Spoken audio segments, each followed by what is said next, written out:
Welcome to this new video on Forza Horizon 6, where we'll finally be able to test the Koenigsegg Gemera. I say finally, because we've been waiting for this car in Forza Horizon for at least 3 years. Indeed, it was leaked back during Forza Horizon 5. It was present in the game files, but it never made it to Horizon 5. We had to wait for Horizon 6 to see it. And also, just so you know, not everyone will get this car because the Koenigsegg Gemera is actually a paid DLC. It's part of the Forza Horizon 6 car pass. It was released on May 28, 2026 on Forza Horizon 6 at 4:30 p.m. By the way, I think that for all the future cars in the car pass, the release time in the game will be the same. It'll be 4:30 p.m. Only the first one, the Nissan Skyline. 32 happened at midnight, which was exceptional since it was the very first of the pass. For the others, it'll be 4:30 p.m. Koenigsegg. There are quite a few special things about it, especially since it's the first Koenigsegg, the first car from the brand. That's not a two-seater coupe, but actually a real car. It's more of a 4-seat sedan. So yeah, it has a good look. Honestly, purple with the orange interior, it's a nice finish. It has a bit of a Porsche vibe, by the way. Let me know what you think about it in the comments. But honestly, the back like that, it looks like the back of a Porsche Cayman. Even the front with those odd headlights looks like a Taycan. But yeah, it's good. It's really a Koenigsegg though. Since it's a new release and especially a new hypercar, we're going to test it on the Top Gear X mode. That way we'll know right away based on the time it gets. Whoa. Wow. The acceleration. We'll know right away if this car should be considered a good car in the game or if it's just decent. But the acceleration is incredible though. Really, we're shifting through the gears quickly. It does it at a pretty crazy speed. I don't know what speed mode we have on this. Wow, but in corners, phew man, it's heavy, right? We'll see how it goes, but actually the thing is, this car, well, like I said, it's basically the first Koenigsegg sedan. So, of course, it's a bit less extreme than the Gera, than the One, than the Isco. It's more of a comfort car that's likely to be a monster in a straight line, given its current acceleration. But it might be a little less good in corners than the, than the Agera RS, for example. It's a car that has another special feature, which is that by default, it's available with 2 different engines. It's also the first time that Koenigsegg has done this. I think usually Koenigsegg, one car has 1 engine. That's it, end of story. Here, they originally made a 3-cylinder version. It's not a joke. They made a hybrid 3-cylinder version that produced something like, I think 2,200 horsepower because they had an ultra-powerful hybrid system. And besides that, there was another version that came later with the traditional 5-liter V8 from Koenigsegg. That one was also hybrid, but with a bit less power. There, the car has, quote, only 1,500 horsepower. That's impressive, but it's less than the 2,000 horsepower of the 3-cylinder versions. Share your thoughts in the comments. I think we all prefer to have the V8 version, even if it's less powerful and heavier. But at least it makes a beautiful sound. Rather than having the sound of 3 cylinders, it just sounds like pure tech. No thank you. Here's my take. Share your thoughts in the comments. I think installing the V8 was a good move. Maybe with upgrades we can swap in the 3-cylinder later. I don't think so, because usually Forza doesn't offer that kind of thing. But you never know. Still, it's true that the car really goes fast in a straight line. 1,400 horsepower. I think this one also has all-wheel drive. I think it's an all-wheel drive. That's also a big difference compared to the others I know, which are only rear-wheel drive. We'll check later, but I'm pretty sure it's all-wheel drive. And the car goes from 0 to 100 in 2.4 seconds. That's why I think it's all-wheel drive. It's too fast for rear-wheel drive. And top speed, 446. And honestly, we almost got them. I have no doubt that this car is a rocket in a straight line. Because, yeah, we have more than 430. But damn, it's heavy in the corners. I'll give you a quick look inside now and a detailed tour later. We'll also get to drive this car. Then, inside. The interior actually doesn't really feel like Pagani. It feels more Pagani than traditional Koenigsegg, with all the gauges, kind of old school like that. It's pretty cool. It's pretty classy. So, I didn't see the time. Is 2:38 good or not? 2:38, it's not that amazing. Right? It's 5 seconds slower than a Jesco, for example, from the same brand. Well, we'll see with the improvements. Maybe it'll be a lot better. So, let's look at the improvements. By the way, let's check, is it an all-wheel drive or not? Yeah, it's definitely an all-wheel drive that you can switch to rear-wheel drive, and we'll be able to swap in different engines. Well, we'll see. Maybe one of these 3 engines will be more powerful than the original engine. We have the Forza kit available for it, which isn't very good looking. But honestly, we're going to install it, because without it, I think the car's handling will be absolutely terrible.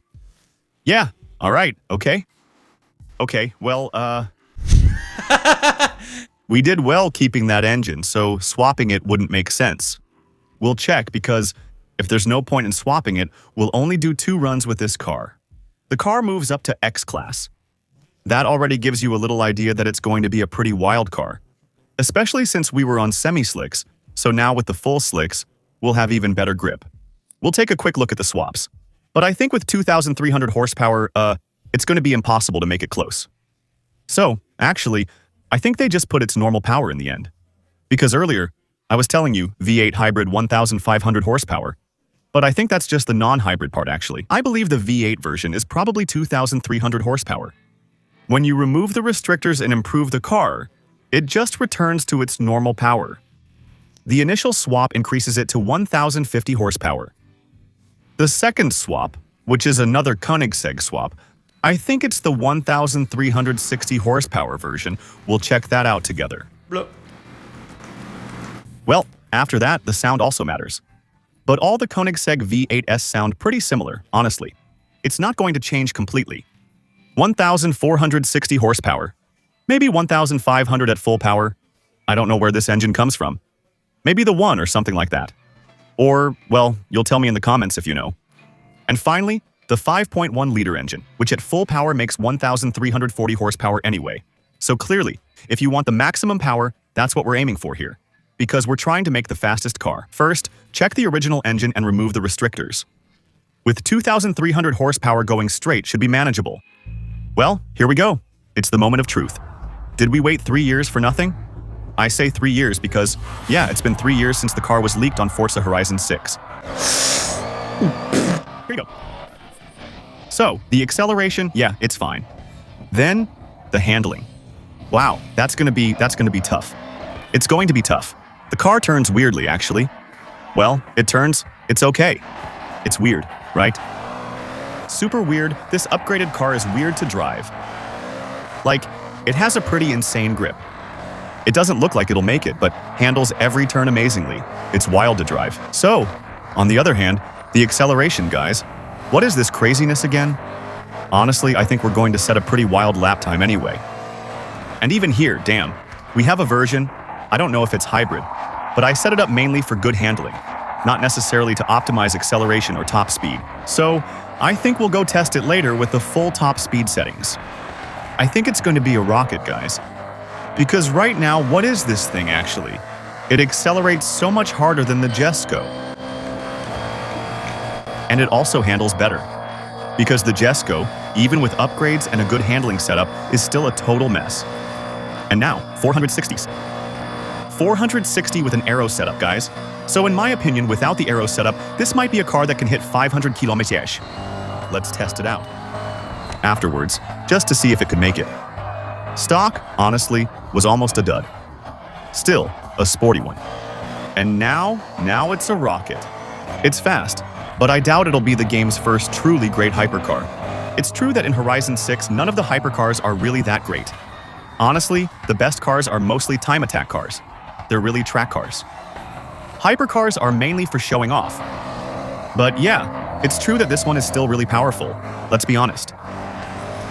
And it corners hard. It's just really weird to drive, actually. I get like zero feel from it. But I have to admit that even if I get no feel from it, the car, it's a rocket. Honestly, I think we're still going to get a pretty good lap time. Yeah, 0.17. Let's see how that puts us. Well, actually, that's good. It's really not bad compared to other cars. But it's far from being the most broken car in the game. So, you see what I mean. It's a good car. But it won't be a monster. Even with the acceleration, there are already much better ones in the game. We are going to do a test with the fully upgraded Gemera. See if we can hit 500 km/h with it. Just before that, as usual, a quick reminder. If you like this kind of video, remember to like and subscribe. Let me remind you that on Instant Mini, there's my link, which you'll find in the description and pinned comment. Horizon 6 is 40 euros cheaper, and all the games, all the Game Pass stuff, all the PSN stuff, all of that are cheaper too. I stream live on Twitch regularly. We had a staff session with viewers and unlocked a new car for the season. If you want to join these streams, follow me on Twitch. The link's in the comments, and using your Prime sub gives extra support to my channel as well. Come on, let's go. Let's try this out with a full top speed setup. Is 500 doable? Accelerate hard again, right? 460, 470, 480. Damn, it's starting to accelerate a lot less. I think now, you see, 500 is tough, right? 490 might be doable with a really long straight line, maybe really all the way to the end. But yeah, no, the 500 for now, the only car that hits 500 is the Trueno, and that's it, really. So there you have it, that was the Gemera. Let me know in the comments if you're disappointed or not with its performance. In any case, it's still one of the most powerful cars in the game. But thank you for watching this video. See you very soon for the next one. Bye.